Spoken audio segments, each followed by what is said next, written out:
Hi hello welcome to today reports. இப்போ நம்ம பார்க்க போகிறது யோகி பாபு நடித்து ஒரு த்ரில்லர் பேய் படமாக வெளியே வந்திருக்கிற தூக்குதுரை அப்படிங்கிற படத்தினுடைய திரை விமர்சனத்தை பற்றி தான் பார்க்க போகிறோம்.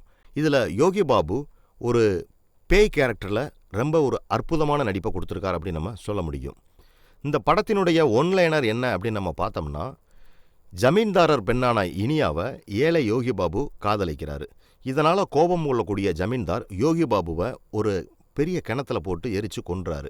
இந்த யோகி பாபு கிணத்துலேருந்து பேயா மாறிட்டு அந்த இடத்துக்கு யாரெல்லாம் வர்றாங்களோ அவங்களெல்லாம் பேயா பயமுறுத்துறாரு. இந்த கிணத்துல ஒரு மிகப்பெரிய விலையுயர்ந்த கிரீடம் மாட்டிக்கிறது. அதை எடுக்க யாரெல்லாம் முயற்சி செய்கிறாங்களோ அவங்க எல்லாத்தையுமே பேயா பயமுறுத்துறாரு. யோகி பாபுவுடன் சேர்ந்து மொட்டை ராஜேந்திரன், பாலசரவணன், சென்ராயன், இன்னமும் பல காமெடி நடிகர்கள் நடிச்சிருக்காங்க. இனியாவுடைய நடிப்பு சொல்லவே வேணாங்க.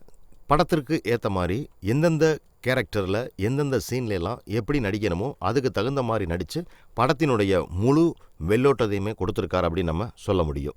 படத்துக்கு காமெடிக்கு பஞ்சமில்லாமல் தாங்க போயிருக்கு.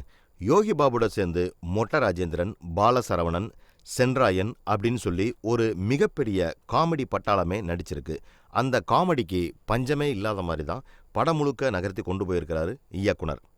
ஸோ அந்த கிரீடத்தை எடுக்கிறதுக்கு எப்படி எந்தெந்த ரூபத்துல எல்லாம் உள்ளே வர்றாங்க, அவங்களுக்கு இந்த யோகி பாபு எந்த மாதிரியெல்லாம் பயமுறுத்தலை கொடுக்குறாரு அப்படிங்கிறத குழந்தைகளோடு சென்று பார்க்க வேண்டிய ஒரு குதூகல சித்திரமாக தான் இருக்குது.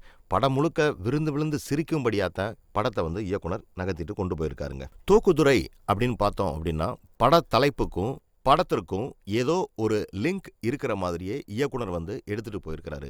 அதாவது கிணத்துல இருக்கக்கூடிய கிரீடத்தை எடுக்கிறதுக்கு எப்படியெல்லாம் ஒரு நாடகம் போட்டு அதை வெளியில் கொண்டு வர்றாங்க அப்படிங்கிறத பற்றியும், அதுக்கு தடுக்கிறதுக்கு யோகி பாபு என்னெல்லாம் முயற்சிகள் மேற்கொள்கிறாரு அப்படிங்கிறதையும் ரொம்ப சீரியஸாகவே கோணத்தில் கொண்டு போயிருக்கிறாரு இயக்குனர்.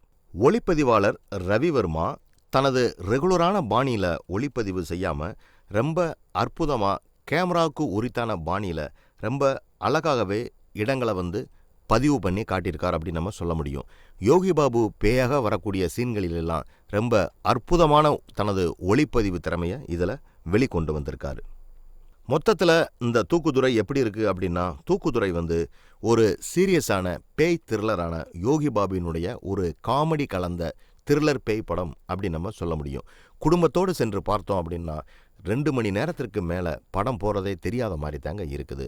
ஸோ தூக்குதுரை இந்த காலகட்டத்திற்கு ஏற்ற ஒரு ஜாலியான கமர்ஷியலான ஃபுல் த்ரில்லரான காமெடி படம் அப்படின்னு நம்ம சொல்லலாம். இந்த மாதிரி சினிமா செய்திகளை உடனுக்குடன் தெரிந்து கொள்ள தேடை ரிப்போர்ட்ஸை பாருங்கள், கமெண்ட் பண்ணுங்கள், லைக் பண்ணுங்கள், சப்ஸ்கிரைப் பண்ணுங்கள், ஷேர் பண்ணுங்கள்.